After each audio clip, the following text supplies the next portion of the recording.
Hello, art history. Before I begin this video, I would like to remind you that I expect that you will have read or watched all of the Khan Academy assignments um, from the from the Enlightenment through the George Washington piece.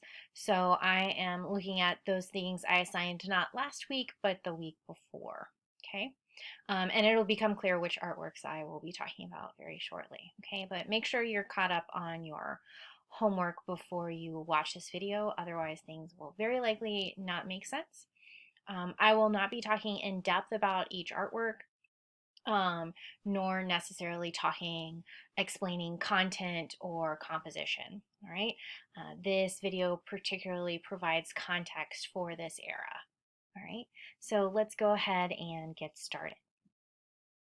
So before I can really begin to discuss our works for this video, we have to go back in time a little bit to discuss what was happening in France at the time of Louis XIV. Unfortunately, for us, the College Board completely skips over French painting in the 17th century. But we must understand what is happening in French painting at this time if we are to understand what happens in art after Louis XIV and absolutism. Now, I must admit that with a few exceptions, the artworks that we will be talking about will be very France focused for a while because its influence on art in this period is undeniable. Even works by other artists are influenced by French artists. So, grab a beret and your best worst French accent. Allons-y.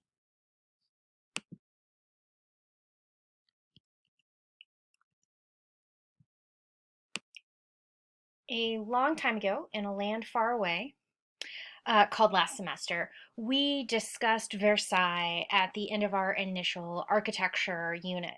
For the purposes of our course, this palace complex signifies Louis XIV's absolute power.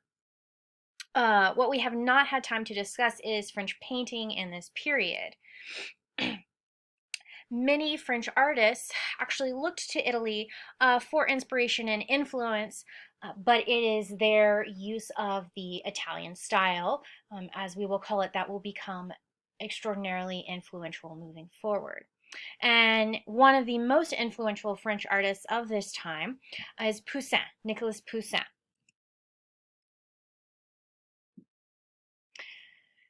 Who spent much of his time in Rome.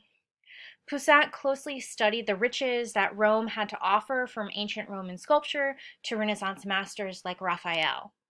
His compositions are tightly composed with multiple figures set close to the picture plane, with classically inspired settings. Generally, Poussin takes his subjects from either the Bible, as we see on the right, or ancient Roman literature, like we see on the left, as well as mythology. He is credited for introducing several subjects to painting that no other painters had done before. Poussin's style was to have great influence on Charles Le Brun, who became first painter to King Louis XIV of Versailles in 1661, and the director of the French Academy in 1663. Now, we have not had the opportunity to discuss the education of artists, but now is a great time to talk about it.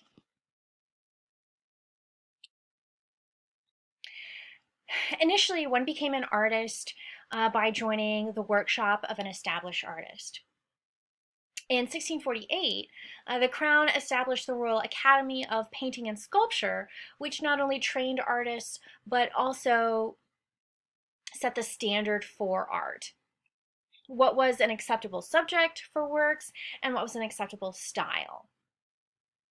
That acceptable style was largely the classicizing style of Poussin, or what he called, in an unpublished, unfinished treatise on painting, the Grand Manor.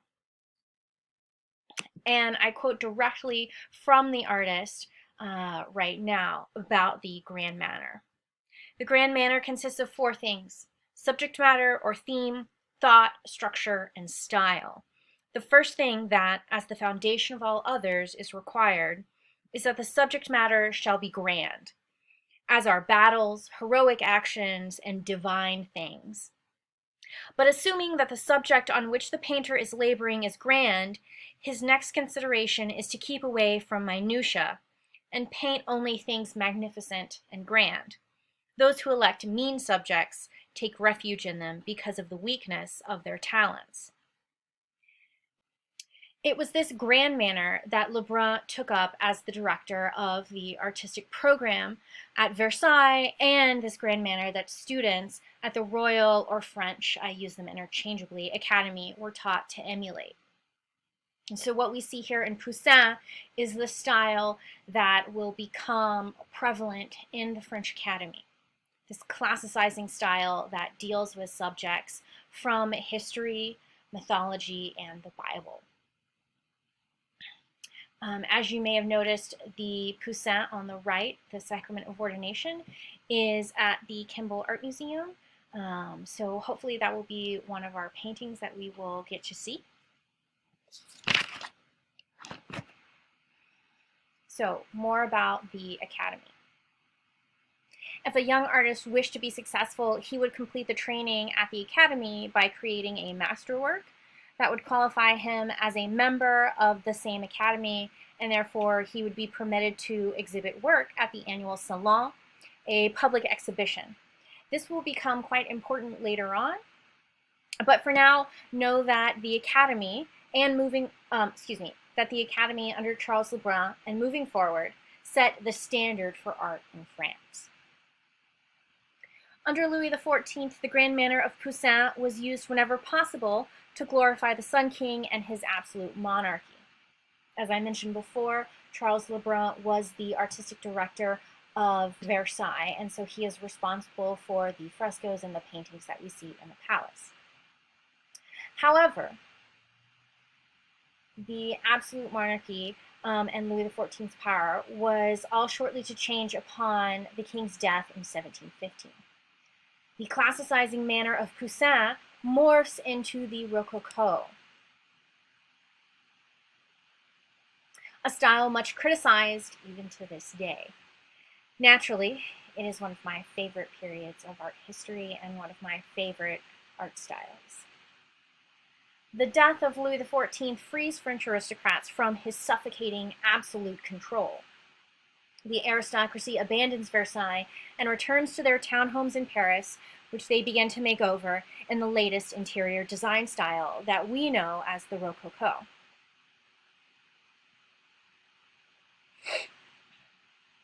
Paneled walls were covered in carved or stucco molded decorations like shells, flowers, and vines. Gilt often covered these carvings, reflecting the light of candles that was further magnified by crystal chandeliers and mirrors. And we see a perfect example of the Rococo interior design style here in the Salon de la Princesse at the Hôtel de Soubise in Paris. You can see all of the gilt molding, the mirrors, the way the light reflects off of these surfaces, and you can also see how painting is incorporated into the whole interior design in these vignettes. Okay, in this particular room, the story cycle of Cupid and Psyche, I believe, is told on the walls. To many eyes, the Rococo is frilly, fabulous, ridiculous, and simply absurd. It is. There is no denying it. But we must understand it as a rejection, in one way or another, of the rigid classicizing style of Louis XIV. In painting,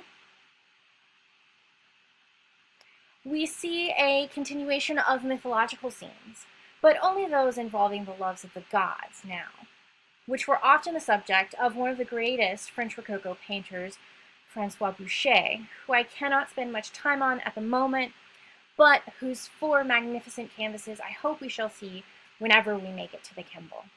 And I promise we will go at some point.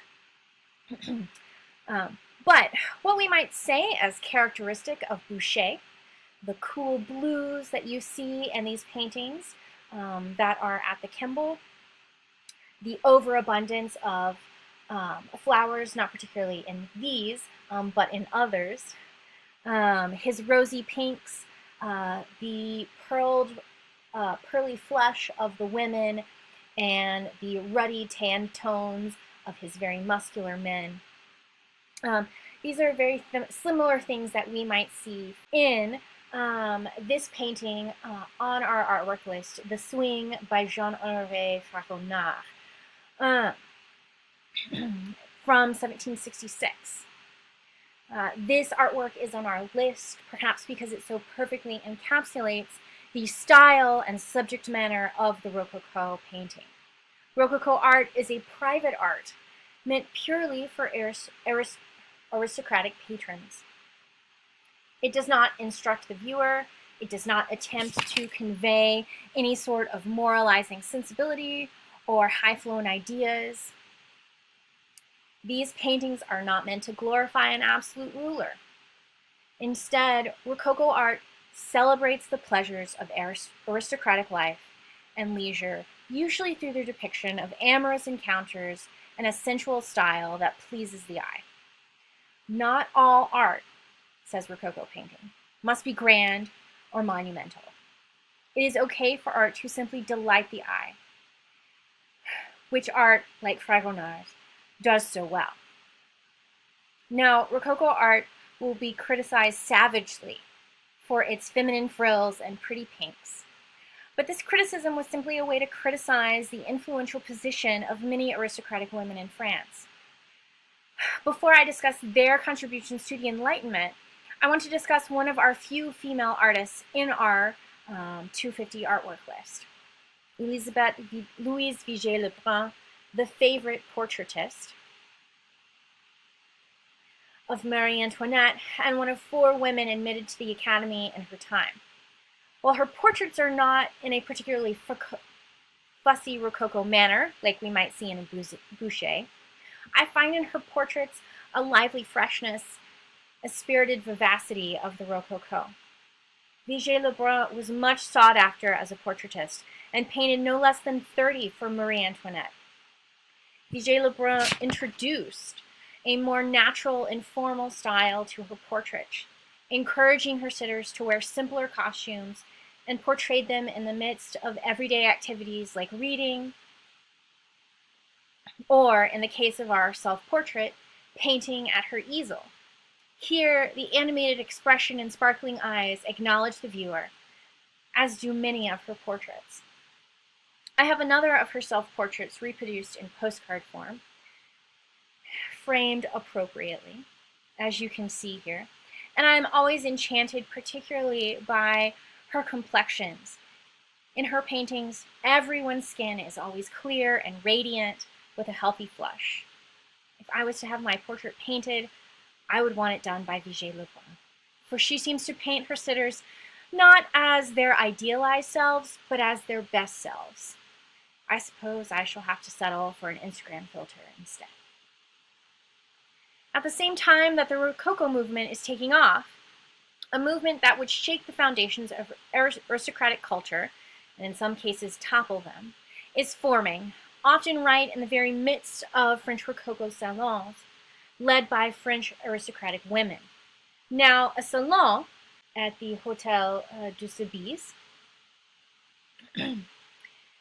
is a type of room that we do not exactly have a counterpart for these days.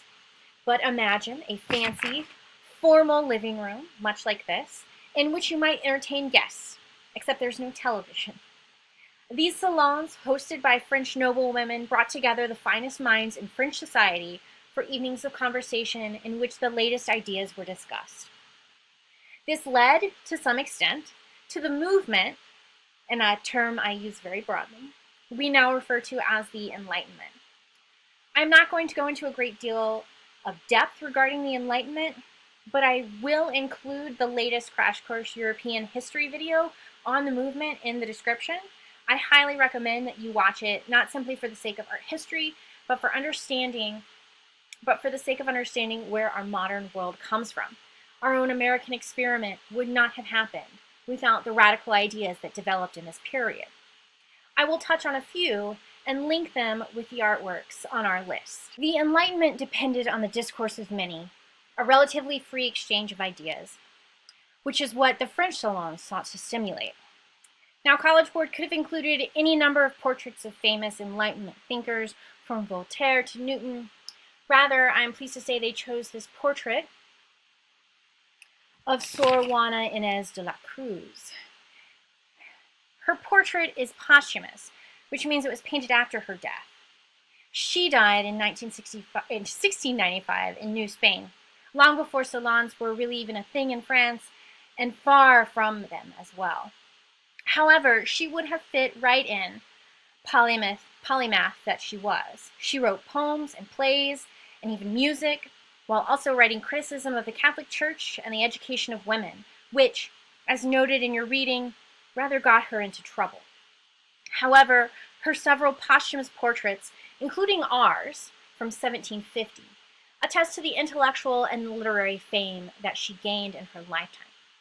Sor Juana Ines embodied much that the Enlightenment stood for, especially its questioning of traditional authority.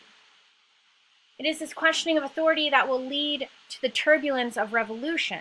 But before we throw ourselves into those choppy waters, let us consider the scientific side of the Enlightenment, which is celebrated in Right of Derby's lecture at the orrery. Enlightenment scientists were some of the first to call for rational methods and empirical evidence in the search for truth in the natural world. For practically all of European history, natural phenomena was often explained as a manifestation of supernatural forces. The hand of God was seen in all things.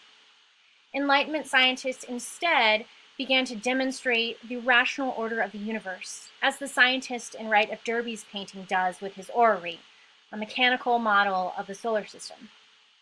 In keeping with the notion that truth is dependent on observable data, Wright employs a realism that is closely observed. I use the term realism here rather than illusionism or naturalism, as we have discussed in class before, because to portray the scene as realistically as possible was the goal here. Wright is not attempting to fool our eyes, but to portray for us the scene in front of him as faithfully as possible, which is not to say the picture is not artfully composed to relay the drama of the lecture, spotlighted as it is from the lamp in the center of the orrery, serving as the sun. Furthermore, notice how the figures orbit the orrery itself with the scientist at the center, much like the planets around our sun.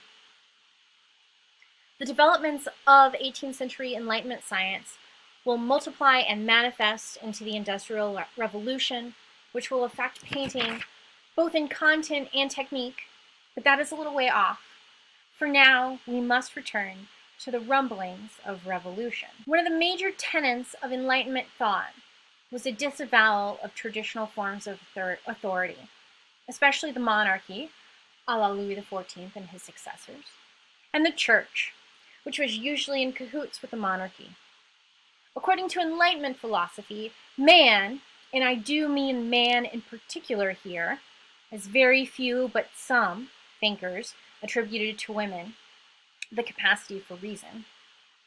Anyways, man was capable of reason if properly educated, capable of governing himself without the help of a king or a priest to tell him right and wrong.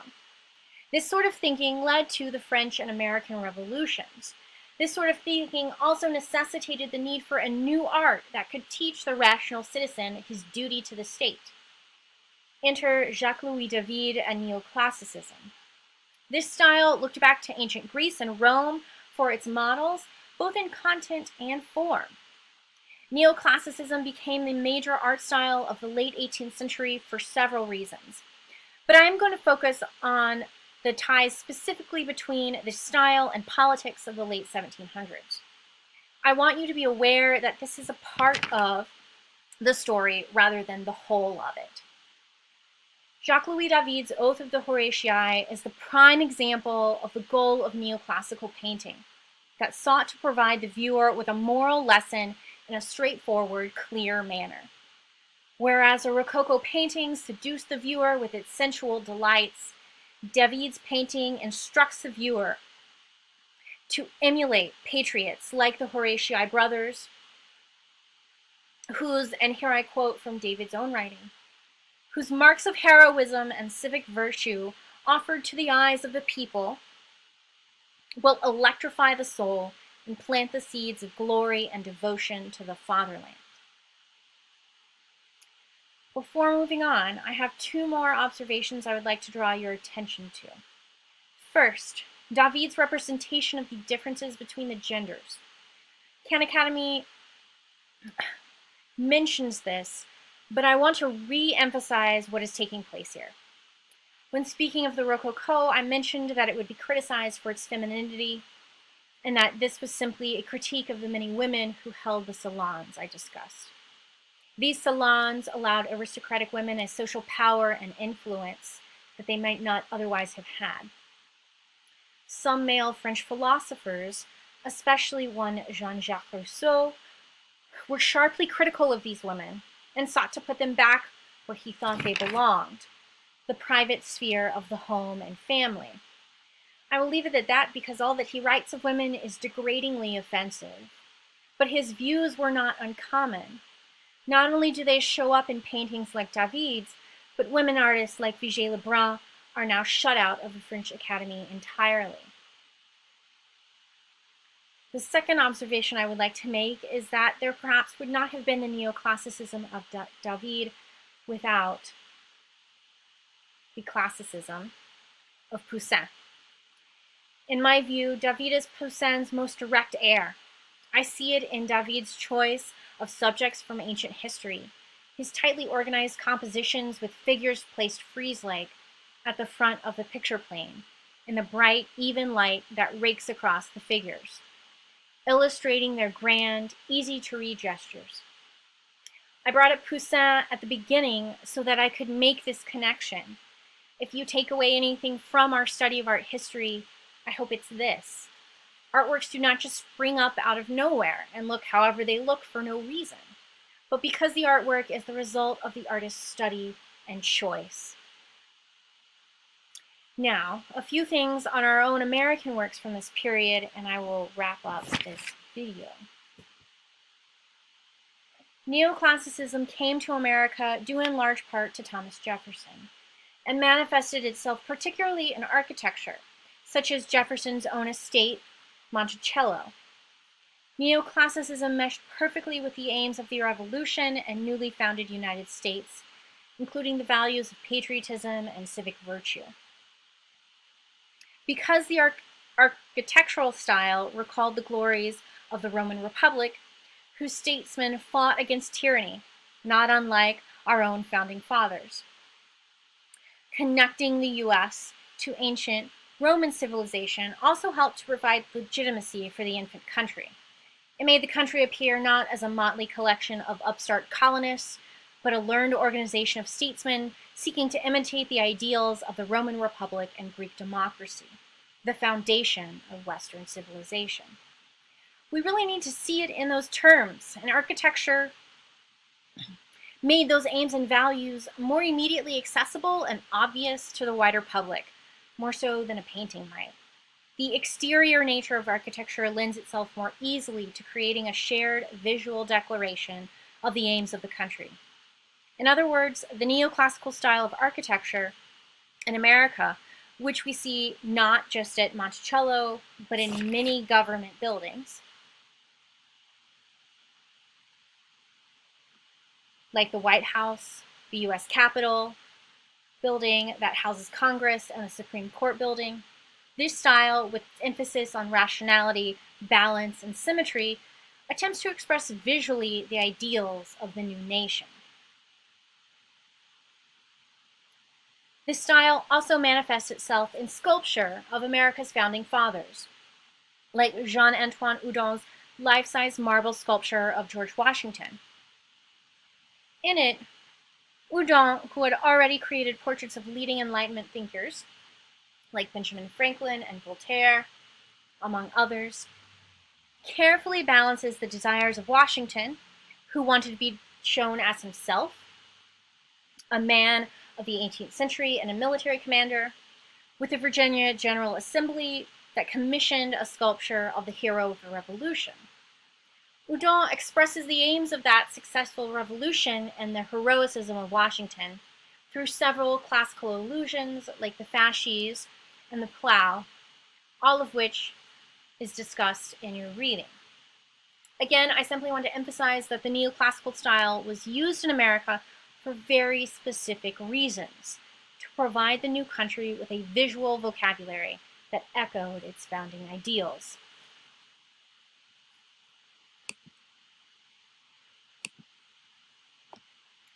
Thank you for watching this video. Our next video will take us through the various isms of 19th century French art. I will see you then, and until then, be sure to catch up with your reading.